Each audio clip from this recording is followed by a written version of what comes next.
ફરીવાર આપનું હાર્દિક સ્વાગત. આજે કોમન પ્રવેશ પરીક્ષા માટે સ્વાધ્યાય 7 તાર્કિક ક્રમ એટલે કે લોજિકલ ઓર્ડર. આમાં વિદ્યાર્થી મિત્રો અલગ અલગ પ્રકારના પ્રશ્નો આવે છે. જૂથની અંદર આપેલા શબ્દો વડે ચડતો ક્રમ, ઉતરતો ક્રમ, તાર્કિક ગોઠવણી, વસ્તુઓના જૂથ અને એની અંદર પરસ્પર કંઈક સંબંધ જૂથ વચ્ચે રહેલો હોય છે. દાખલા તરીકે દિવસના સમયગાળાનું જૂથ એટલે સૂર્યોદય, મધ્યાહન, સૂર્યાસ્ત અને રાત્રિ. ત્યાર પછી જીવનની અવસ્થાનું જૂથ હોય તેની અંદર શિશુ, બાળક, કિશોર, યુવાન, પ્રૌઢ, વૃદ્ધ, આ ક્રમશઃની અવસ્થાઓ છે. નોકરીની ભરતીનું જૂથ હોય તો જાહેરાત, આવેદનપત્ર, પરીક્ષા, મુલાકાત, પસંદગી અને પછી નોકરી મળે. આ બધી પ્રક્રિયાઓ છે, એના તબક્કાઓ હોય, ક્રમશઃ હોય, પગલા અનુસાર જ ક્રિયાઓ થતી હોય. કોઈ વસ્તુ બનાવવાની પ્રક્રિયાનું જૂથ હોય તો કે દૂધમાંથી દહીં બને, દહીંમાંથી માખણ બને, માખણમાંથી ઘી અને ઘીમાંથી મીઠાઈ બને. વર્ષો અને ઉજવણીનું જૂથ હોય તો પેલા વર્ષગાંઠ આવે, પછી રજત જયંતિ આવે, સુવર્ણ જયંતિ, હીરક જયંતિ અને અમૃત જયંતિ તરીકે ઓળખાય. માપન માટેના એકમોના જૂથમાં મિલીગ્રામ, ગ્રામ, કિલોગ્રામ, ક્વિન્ટલ, મેટ્રિક ટન, આ રીતે અલગ અલગ જૂથોની અંદર તાર્કિક ક્રમમાં ગોઠવણી આવે છે. હવે આપણે બે ઉદાહરણ જોઈએ કે અહીંયા ઘી, દહીં, માખણ, મીઠાઈ, દૂધ, આ રીતે ને તાર્કિક રીતે ગોઠવણીનો ક્રમ કઈ રીતે બને છે. તો આપણે જાણીએ છીએ કે દૂધની અંદરથી જ દહીં બને અને દહીંમાંથી જ માખણ બને, માખણમાંથી ઘી બને અને ઘીમાંથી મીઠાઈ બને. તો આ જ રીતે એનો ક્રમ આવી શકે કે મીઠાઈ બન્યા પછી દૂધ ને માખણ, આ રીતે અસ્તવ્યસ્ત ક્રમ હાલે નહીં. એટલે અહીંયા આપણો જવાબ વિકલ્પ સી ની અંદર જુઓ, 5 નંબર એટલે કે દૂધ, પછી 2 દહીં, 3 માખણ, ઘી અને મીઠાઈ, આ રીતે ક્રમમાં ગોઠવણી આવે. બીજા ઉદાહરણની અંદર છે કે કોલસો, પંખો, વિદ્યુત, લાકડું અને ઝાડ. તો વિદ્યાર્થી મિત્રો સૌ પહેલા ઝાડની અંદરથી લાકડું મળે, લાકડામાંથી જ કોલસો મળે અને કોલસામાંથી વિદ્યુત ઉત્પન્ન થાય અને વિદ્યુતમાંથી જ પંખો ચાલે. આ રીતે ક્રમિક ગોઠવણી કરવામાં આવે. ચાલો આપણે જોઈએ આ તાર્કિક પ્રશ્નો અંગેનો સ્વાધ્યાય. એનો પ્રશ્ન 1, મિનિટ, કલાક, સેકન્ડ, દિવસ. તો અહીંયા આપણે જવાબ આવશે આપણો વિકલ્પ સી. પેલા સેકન્ડ આવે, પછી મિનિટ આવે, કલાક આવે અને દિવસ આવે.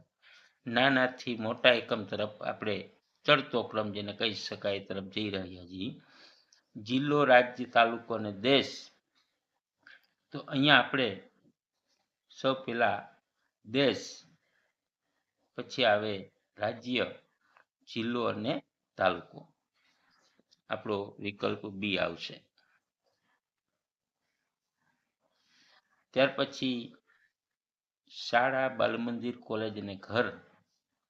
તો પ્રશ્ન 3 ની અંદર પણ વિકલ્પ બી છે કે પેલા ઘર આવે, પછી બાલમંદિર, પછી શાળા અને કોલેજ.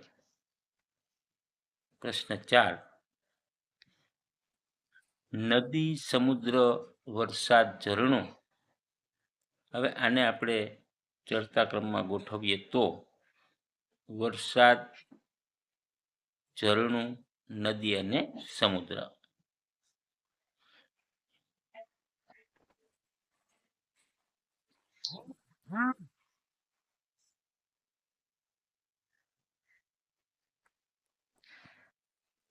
પાંચમો પ્રશ્ન, વાક્ય, મૂળાક્ષરો, શબ્દો અને ફકરો. તો એની અંદર જવાબ આવશે આપણો વિકલ્પ એ. પેલા મૂળાક્ષર આવે, શબ્દ આવે, વાક્ય આવે અને પછી પેરેગ્રાફ બને.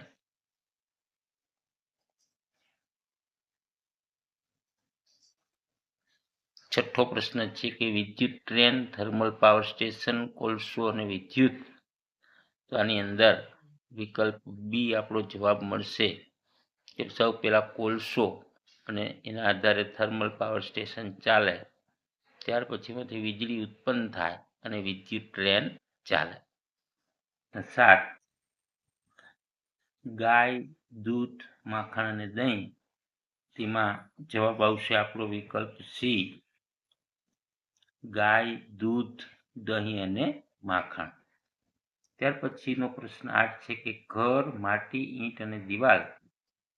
તો એમાં જવાબ ડી, પેલા માટી અને એમાંથી ઈંટ બને, ઈંટમાંથી ઘર બને, ઘરમાંથી દિવાલ બને, દિવાલમાંથી ઘર બને.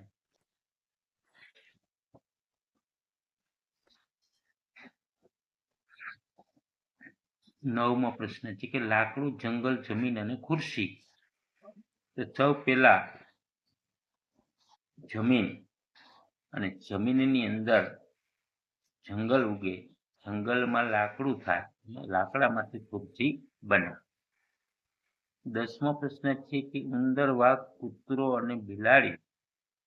તો આપણો જવાબ આવશે વિદ્યાર્થી મિત્રો પેલા ઉંદર, પછી બિલાડી, કૂતરો અને વાઘ. 11મો પ્રશ્ન છે કે ફળ, બીજ, ફૂલ અને છોડ.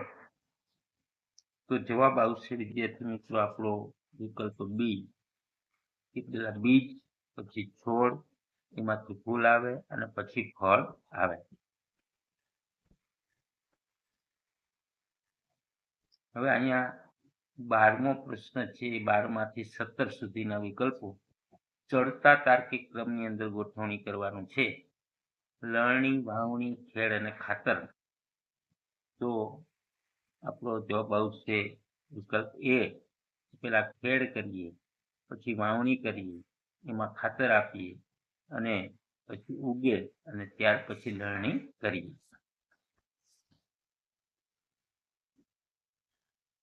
13મો પ્રશ્ન છે કે પોલીસ, ગુનો, સજા અને ચુકાદો અને સુનાવણી. તો આને ક્રમમાં ગોઠવીએ આપણે, વિકલ્પ સી આવશે. તો પેલા ગુનો, ત્યાર પછી પોલીસ આવે, સુનાવણી થાય, ચુકાદો આવે અને પછી સજા ફરમાવાય. 14મો પ્રશ્ન છે કે મીટર, મિલીમીટર, કિલોમીટર, સેન્ટીમીટર અને ફૂટ. અહીંયા આપણને વિકલ્પ બી મળશે, મિલીમીટર, સેન્ટીમીટર, ફૂટ, મીટર અને કિલોમીટર. તો 15મો પ્રશ્ન છે ગુજરાત, બ્રહ્માંડ, સોમનાથ, પૃથ્વી અને ભારત. એમાં વિકલ્પ સી આપણો જવાબ આવશે કે સોમનાથ, ગુજરાત, ભારત, પૃથ્વી અને બ્રહ્માંડ. 16મો પ્રશ્ન છે કે મેયર, સરપંચ, મુખ્યમંત્રી, પ્રધાનમંત્રી અને રાષ્ટ્રપતિ. એની અંદર સરપંચ, મેયર, મુખ્યમંત્રી, પ્રધાનમંત્રી અને રાષ્ટ્રપતિ. વિકલ્પ એ આપણો જવાબ મળશે.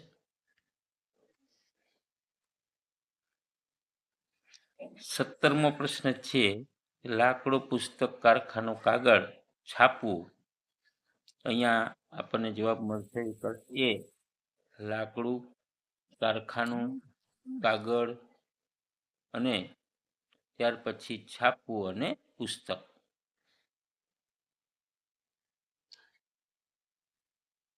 પ્રશ્ન 18 થી 21ના છે ઉત્તરતા ક્રમની અંદર તાર્કિક ક્રમમાં ગોઠવણી કરવાની છે. તો વૃદ્ધ, બાળક, કુમાર, યુવાન અને શિશુ.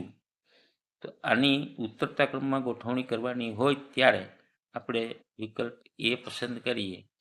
તો પેલા વૃદ્ધ, પછી યુવાન, ત્યાર પછી કુમાર, ત્યાર પછી બાળક અને શિશુ. 19મો પ્રશ્ન છે કે ક્વિન્ટલ, ગ્રામ, ટન, કિલોગ્રામ અને મિલીગ્રામ.